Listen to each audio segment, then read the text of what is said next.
নমস্কার বন্ধুরা, আজকের মীন রাশি নিয়ে আলোচনা করব। আজকের রাশিফল মীন রাশি।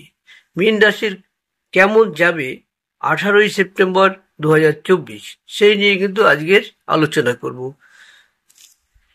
মীন রাশি হলো রাশিচক্রের একদম শেষ রাশি, 12তম রাশি মীন রাশি। কিছু ব্যক্তির, এই রাশির কিছু ব্যক্তির জমি জমার সম্বন্ধে কিছু পয়সা কড়ি খরচ হতে পারে। আপনার যারা প্রিয়জন রয়েছে তাদের তর্ক থেকে এড়িয়ে যান, তা আপনার পক্ষেও ভালো, প্রিয়জনের পক্ষেও ভালো হবে। আপনার আজকের দিনটি বন্ধু বান্ধব নিয়ে রাতে অনেকটা সময় কাটতে পারে, কিন্তু সেই সময়ের মধ্যে খাওয়া দাওয়া নিয়ে অনেক খারাপ পরিস্থিতি তৈরি হবে। সেক্ষেত্রে আপনাকে সাবধানে থাকতে হবে। এই বন্ধু বান্ধব থেকে যত তাড়াতাড়ি এড়িয়ে আসুন, তাতে আপনার ভবিষ্যৎ ভালো থাকবে। বন্ধুরা, আজকের দিনটি মোটেই ভালো নয়। আপনার প্রেমের ব্যাপারে ভিতরে ভিতরে আপনি জ্বলে পুড়ে মরবেন, এমন কিছু আঘাত পাবেন। সেক্ষেত্রে কাউকে না পারবেন বলতে, না পারবেন কিছু করতে। সুতরাং একটু সাবধানে থাকুন, একটু বুদ্ধি খাটিয়ে চলুন। যারা এখনো বেকার রয়েছেন তারা কিন্তু অতি পরিশ্রম করে তবেই আপনি একটা কোনো জায়গা তৈরি করতে পারবেন, অন্যথা কিন্তু সেরকম উন্নতির রাস্তা নেই। যদি খুব পরিশ্রম করতে পারেন তবেই কিন্তু আপনি মোটামুটি একটা পছন্দসই জায়গায় যেতে পারবেন। আপনার মনের অবস্থা এমনই খারাপ হবে যে কাছের মানুষের সাথে আপনার ঘোরাফেরা করা বা সময় দেওয়া ইচ্ছা হবে না। তাই আপনি কোনো দূরের স্থানে গিয়ে ঘোরাফেরা করবেন। তাই বন্ধুরা, যাই করুন, নিজের মাথাকে ঠিক রেখে, নিজের বুদ্ধিকে ঠিক রেখে তবেই সেসব কাজগুলো করুন, ভবিষ্যতে সংসারের ক্ষতি না হয়। বন্ধুরা, একটা কথা বলা যেতে পারে, যতই সমস্যা আসুক আপনার যারা সঙ্গী থাকবে তাদের সাথে আলোচনা করুন, ভালো করে আলোচনা করে কোনো একটা পথ তৈরি করুন, দেখবেন আপনাদের সব সমস্যা মিটে গেছে। বন্ধুরা, কিছু কিছু উপায় আছে যেগুলো খুব করা দরকার।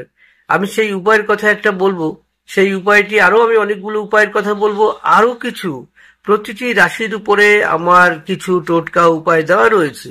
একটি রাশি নিয়ে অনেক কিছু বলেছি, সেইখান থেকে আপনারা কিছু কিছু টোটকা বেছে চলবেন, দেখবেন আপনারা ভালো থাকবেন। আপনি যে বাড়িতে বাস করছেন সেখানে কিন্তু আপনার বাড়িঘরকে ভীষণ পরিষ্কার রাখবেন।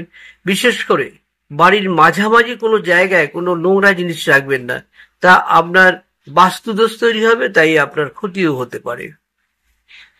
যেমন নানা রকম অশান্তি, চাকরিতে বাধা, কাজকর্ম করার ইচ্ছা থাকবে না, ঘরে কেমন একটা মনে হবে যে ঘরের মধ্যে আমার ভালো লাগছে না। সেই কারণেই ঘর বাড়িকে পরিষ্কার রাখুন।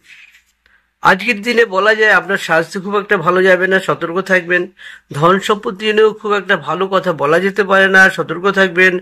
পরিবার নিয়েও আপনার জীবনে, কালকের জীবনে কোনো আজকের কোনো সুরাহা আপনি খুব একটা করতে পারবেন না, তাই মাথা ঠান্ডা রেখে কাজ করুন।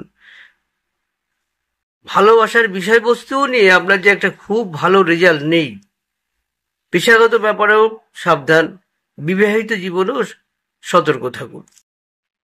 বন্ধুরা, একটি পাথর আপনি পড়তে পারেন, প্রবাল বা রক্তবলা বা হিন্দিতে মুঙ্গা বলা হয়। এটি আপনি পড়তে পারেন। এটা যদি আপনার 25 বছর বয়স হয় তবেই কিন্তু 7 থেকে 9 রতি পড়বেন, তার উপরে হলে 10 রতি পড়বেন। আর একদম যদি নিচে হয়, এমন ব্যক্তি হয়, তবে তার 7 রতি, 6 রতি থেকে 7 রতি পড়লেও হবে। তবে অনামিকা আঙ্গুলে পড়বেন শোধন করে। বন্ধুরা, এগুলো যদি না পড়তে পারেন অবশ্যই একটা অনন্তমূল পড়বেন, এবং সেটি হলুদ সুতো দিয়ে পড়বেন। 10 থেকে 12 দিনের মধ্যে আবার খুলে ফেলে আবার নতুন করে পড়বেন। আপনার মিত্র রাশি হলো মেষ রাশি, শত্রু রাশি হলো মিথুন রাশি। আপনার শুভ দিক হলো উত্তর দিক, শুভ বার বৃহস্পতিবার, আপনার শুভ সংখ্যা হলো 3। বন্ধুরা, যারা মীন রাশির রয়েছেন, আজকের সেই দিনের কথা বলবো, বারবার স্মরণ করিয়ে দেব। হাসি মুখে কথা বলবেন, যে কাজই করবেন হাসি মুখে করবেন। হাসি দিয়ে আপনি কারোর সাথে আলাপ শুরু করুন, দেখবেন আপনার সব অনেক বিপদ কেটে গেছে। আর যেসব নিয়ম কানুনের কথা বললাম এগুলো করুন। যদি একান্ত না পারেন বন্ধুরা, অবশ্যই লাল চন্দনের গুঁড়ো এবং হলুদ, শুধু হলুদ বাড়ির থেকে যে কোনো হলুদ নেবেন না, একটা হলুদ কিনে এনে সেখান থেকে কিছুটা ওই লাল চন্দনের সাথে মিশিয়ে রাখবেন, গুঁড়োর সাথে মিশিয়ে তার থেকে একটু 1 চিমটে নিয়ে জলের ভালো করে গুলে দেবেন। এই দিয়ে প্রতিদিন স্নান করুন, দেখবেন আপনি একবার সুফল পাবেন, মাথা ঠান্ডা থাকবে, সব কাজে বাধা কেটে যাবে, যে কাজগুলো হতে চাইছে না মনে মনে সেগুলো কিন্তু হয়ে যাবে। তা বন্ধুরা, আজকের এখানে শেষ করলাম। যারা আমার এই ভিডিওটি দেখছেন অবশ্যই একটু প্লিজ সাবস্ক্রাইব করে পাশে থাকা বেল আইকনটি বাজিয়ে দেবেন, লাইক এবং শেয়ার করে রাখবেন, পরবর্তী ভিডিওগুলো পাবেন। তবে বলে রাখি, যেটা বছরের ভিডিও রয়েছে, সব মাসের ভিডিও রয়েছে, সেখানে কিন্তু অনেক অনেক বেশি ডিটেলসে দেওয়া রয়েছে, সেগুলো আমার দেখে নেবেন। আজ এখানে শেষ করলাম, সবাই ভালো থাকুন।